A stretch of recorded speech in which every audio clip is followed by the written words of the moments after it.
I thought I was just a broke college kid trying to make ends meet, but one day, my tuition refund vanished, and my girlfriend had no explanation. What I uncovered next shattered everything I believed about trust, loyalty, and love. With help from my friends, I exposed a secret double life that would turn our whole campus upside down. You won't believe what happened the night I crashed her engagement party with proof she'd stolen my future for her own. Watch until the end to see how I turned betrayal into something bigger than revenge. I've never been rich. My parents died when I was 13, and I bounced between foster homes until I aged out. College was supposed to be my way out, my chance to build a future from nothing. Every scholarship, every overnight shift, every microwave meal I ate cold in the dorm kitchen was part of that plan. I never had a safety net. But I had a plan. And I had Jenna. We met sophomore year. She was a communications major with perfect lashes, big ideas, and a vision board that looked like a Forbes magazine exploded. "I'm manifesting greatness," she'd always say, half joking, half dead serious. I laughed it off, charmed by her confidence. She dragged me to networking brunches, introduced me to people who matter, and always talked about getting out of our broke student mindset. I didn't care about any of that. I was just happy she saw something in me. Our 3-year anniversary was coming up when the refund check hit. $4,800. I dropped a class I'd prepaid for and finally got the money back. I'd scrimped so hard for that one course, taking extra shifts at the campus library and skipping meals just to cover it. Getting that check felt like I could finally breathe. I deposited it and made a mental note: that's rent, books for next semester, and maybe a used laptop that doesn't take 5 minutes to open Chrome. Then, 3 days later, I checked my account. Gone. All of it. Every last cent. At first, I thought it was a glitch. Maybe the bank held the deposit or there was some mistake. But when I opened the transaction history, there it was. One withdrawal. Electronic. $4,800. Processed and cleared. I stared at the screen so long my roommate tapped me and asked if I was okay. I wasn't. I called the bank immediately. The guy on the phone said the funds had been transferred electronically. When I asked how, he said the authorization form had a digital signature on file. My signature. Except I never signed anything. I texted Jenna. "Hey, did you take money from my account?" She didn't respond for an hour. Then finally. "Can we talk in person?" "It's not what you think." When she showed up at my dorm, she looked tired. Not guilty. Not scared. Just tired. Like I was the inconvenience. "Yes," she said, "I borrowed it. I was going to tell you. It was for something important." "What?" I asked. "What was so important that you couldn't ask me first?" She hesitated. "It's complicated. You wouldn't understand. It's for my future. Our future." Her tone made it sound like I should be grateful. I needed that money to pay rent. I snapped. "Books, food, I live off that money. That wasn't some side account." She crossed her arms. "I said I was going to pay you back. But you still haven't told me what it's for." Another long pause. Then she just said, "Don't you trust me?" That was the moment the alarm bells went from background noise to full sirens. I didn't sleep that night. I lay there staring at the ceiling, Jenna's words echoing in my head. "Don't you trust me?" I did. That was the problem. The next morning, I couldn't focus on anything. Not my shift at the library, not the group project due that week, nothing. All I could think about was the hole in my bank account and the blank look in Jenna's eyes when I asked her why. It didn't sit right. I'd seen her get emotional over her oat milk order being wrong, but this? Nothing. No apology. No panic. Just a shrug and a vague "you wouldn't understand." I told my roommate, Trey, about it later that night. He's the type of guy who builds computers for fun and has 3 VPNs running just to check Reddit. When I said Jenna withdrew money using a forged digital signature, He sat up like I'd said she was a Russian spy. She committed fraud, bro, he said. That's not just shady. That's illegal. I know, I said. But I don't think she gets how serious this is. No, you don't get how serious this is, he shot back. She stole your money, lied about it, and won't even say why. If this was anyone else, you'd be halfway to filing a police report. He was right. If anyone else had touched my account, I would have gone nuclear. But with Jenna, I kept making excuses in my head. Maybe it really was for us. Maybe she's planning something big. A surprise trip. A business launch. Something. But the longer she dodged my questions, the harder it became to hold on to those maybes. Then things got even weirder. Jenna started pulling away. She skipped our weekly dinners, flaked on calls, and when she did respond, it was all been super busy or just overwhelmed RN. I offered to help, asked what was going on, but got radio silence in return. A week after the withdrawal, I tried to surprise her at her apartment with takeout. Her roommate said she wasn't home. She left this morning in a dress and heels, she said. Didn't say where she was going. I called her. No answer. That night, I saw a tagged Instagram story. Not on her main profile, the one she'd let me follow. On a separate one. I'd forgotten she had a professional page she used for PR networking. In the background of a fancy rooftop shot, I caught a glimpse of Jenna laughing with a group of well-dressed people, champagne glass in hand. The caption read, "When your future looks this good #blessed #new chapter." The ring emoji gave me whiplash. I clicked on the profile that posted it. Some influencer type named Alana. I scrolled a few posts down and stopped cold. A flyer. Join us to celebrate the engagement of Jenna M. and Caleb H. June 3rd at the Garden Room. I sat there in disbelief. June 3rd was in 3 weeks. The Garden Room was an upscale venue downtown. Engagement. Jenna. Caleb. I read it again. I refreshed it. My hands were shaking. I took a screenshot and sent it to Trey. Me, is this what she needed the money for? Trey, what the hell? Trey, your bro, who the F*** is Caleb? Good question. And I was about to find out. Trey was already in detective mode by the time I got back to the dorm. He had 3 browser tabs open, each with some profile of a guy named Caleb H. LinkedIn, Instagram, and a press release from the local council's website. Full name's Caleb Harris, Trey said, spinning his laptop around. Son of Councilman Daniel Harris. Real estate development major.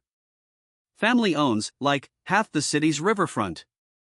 There he was, front and center in a charity gala photo, arm around my girlfriend, smiling like he just locked in the deal of the century. Guess that's what she meant by manifesting success, huh?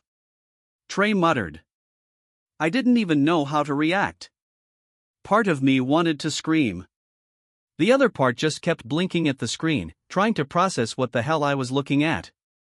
My Jenna, my girlfriend of 3 years, was engaged. And not to me. And somehow, I'd helped pay for it. That was the moment I knew I couldn't let this slide. This wasn't just betrayal. It was strategic. Calculated. Jenna had been playing both sides, using me as her emotional support system, her emergency fund, while building her perfect future with some rich politician's kid. I called my cousin Liv. She's a journalism major, petty as hell, and always down for a good exposé. You free? I asked. For you? Always. What's the scoop? I think my girlfriend used my tuition refund to pay for her engagement party. To someone else. There was a pause. Then, say less. I'm in. We met the next night, laptops open, caffeine loaded. Trey handled the digital trail IP logins from Jenna's devices into my bank portal, timestamps matching her texts. Liv pulled Jenna's public posts, cross-referenced Caleb's family name, and even scraped guest lists off planning websites. What we found was enough to make my stomach turn. Jenna had been double-timing me for at least a year. She met Caleb at a PR internship mixer. The business trips she took over weekends?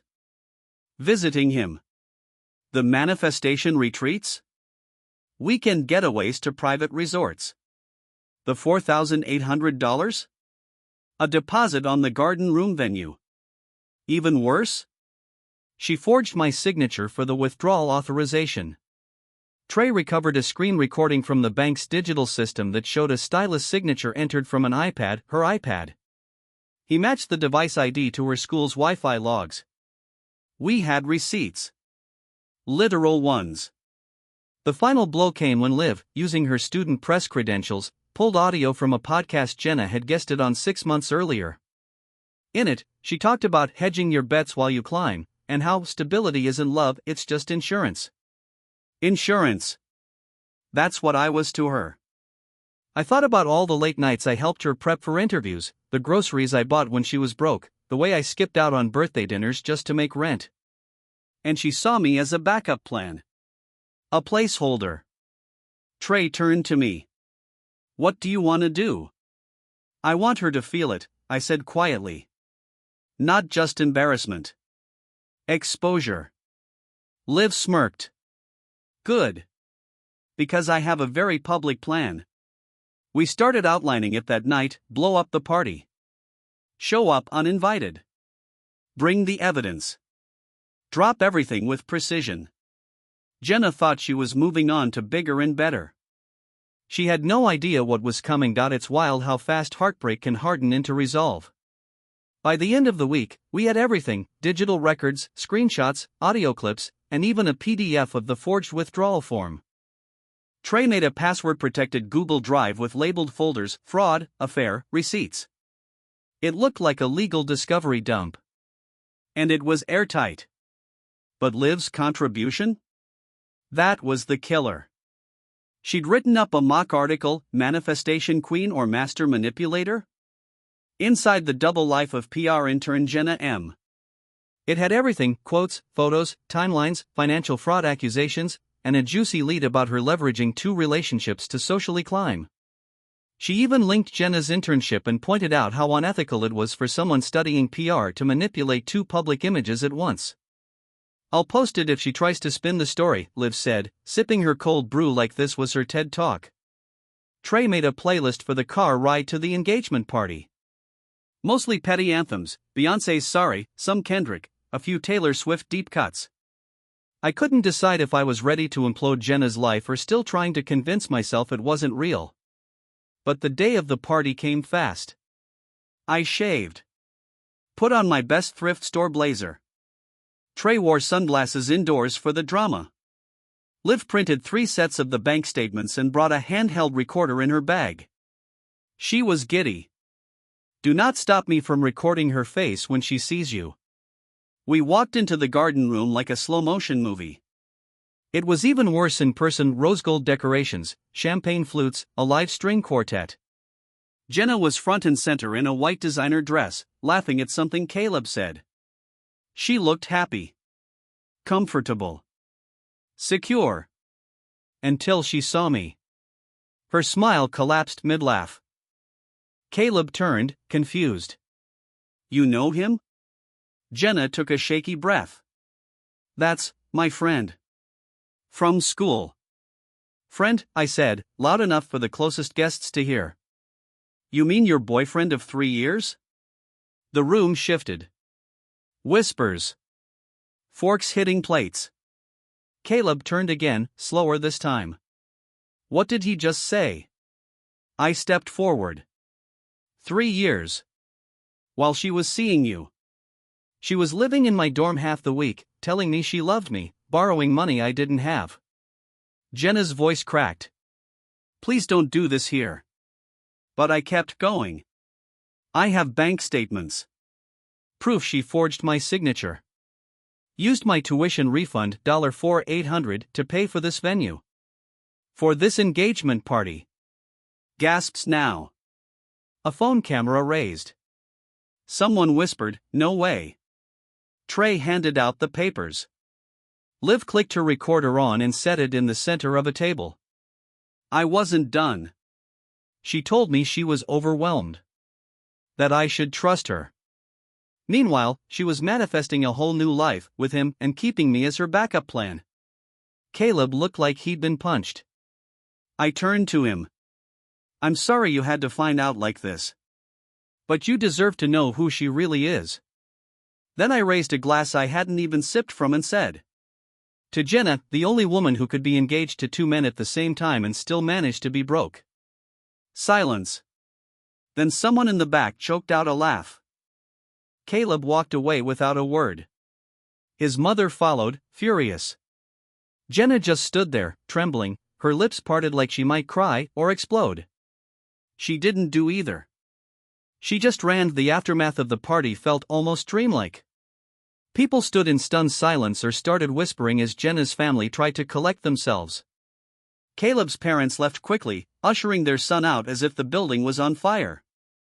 Jenna disappeared 1 minute there, the next just a blur of white running through the garden, dress hem dragging in the dirt. Liv grinned, eyes locked on her phone as notifications blew up. I got all of it. The toast, her face, even the crowd gasping. This is gold. Trey slapped me on the back. Man, you really did it. You looked her in the eye and told the truth. I didn't feel triumphant. Not yet. There was relief, yes, a kind of numb satisfaction that I'd finally taken back some control. But there was also a hollow ache in my chest where my trust in Jenna used to be. Liv wasted no time. She edited the footage that night and sent it to a couple of her friends who ran student news accounts. Within hours, screenshots and short clips started spreading. There was Jenna caught in high definition, staring at the evidence, unable to deny any of it. The story took on a life of its own, morphing from a campus rumor into a citywide scandal as people recognized Caleb's last name. The fallout was immediate. First, Jenna tried to get ahead of it. She posted a carefully worded apology on her professional Instagram page, calling it a misunderstanding, claiming the money was a gift from an ex-boyfriend who was obsessed with her, and denying any financial wrongdoing. That's when Liv dropped the hammer, her exposé, complete with copies of the withdrawal slip, Jenna's forged signature, audio clips, and screenshots from the party. The headline was brutal: The Manifestation Scam Queen, How a PR Intern Fooled the City.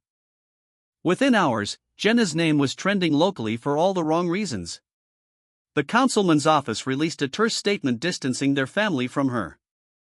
The PR firm where Jenna interned announced her departure the next morning.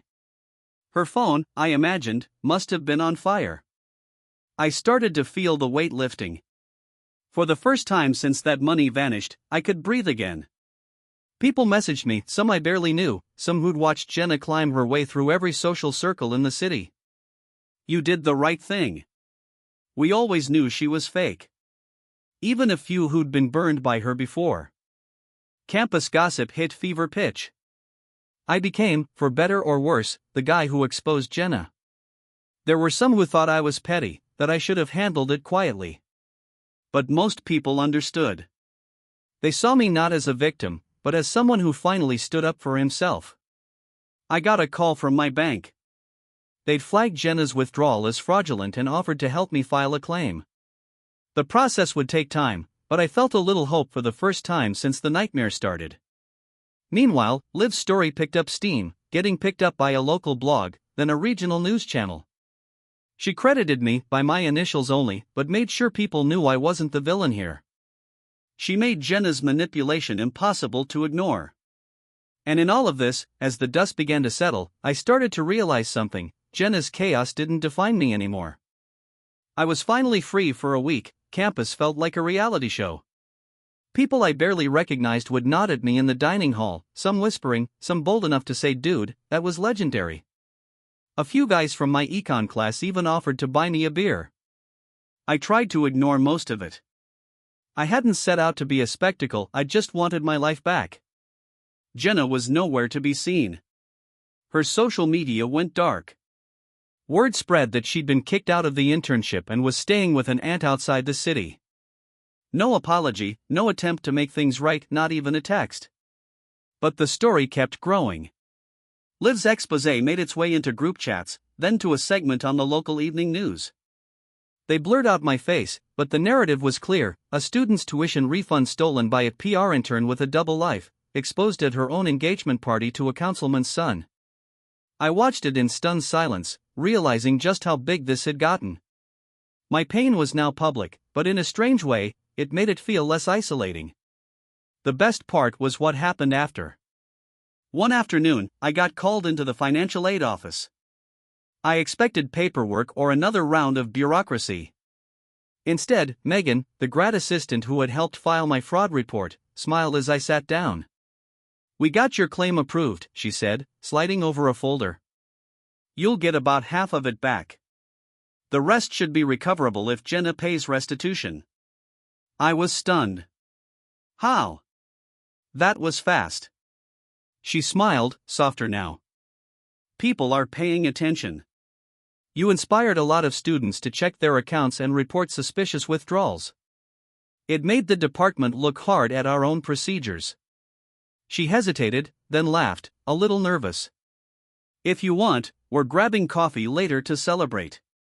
You're kind of a hero around here." I found myself grinning, the first real smile in weeks. "I'd like that." That night, I texted Trey and Liv. "Partial refunds coming. And, I might be going on a coffee date." Trey sent back a line of fire emojis in sheesh. Liv replied, "If you don't let her buy, I will riot." It was the first glimmer of something good after all the mess. I realized I didn't want to keep living as Jenna's shadow or her victim. I had a chance to do something with my story, maybe even help other students like me avoid the same trap. The idea kept me up. By sunrise, I'd mapped out the first post for a blog, "How to Protect Your Money in College," using my own story as a warning. Liv offered to help edit, and Trey built the site in one night. We called it Receipts and Resilience. Jenna tried to spin the narrative one last time, posting a long, teary video blaming toxic men for her downfall. But Liv had receipts, literally.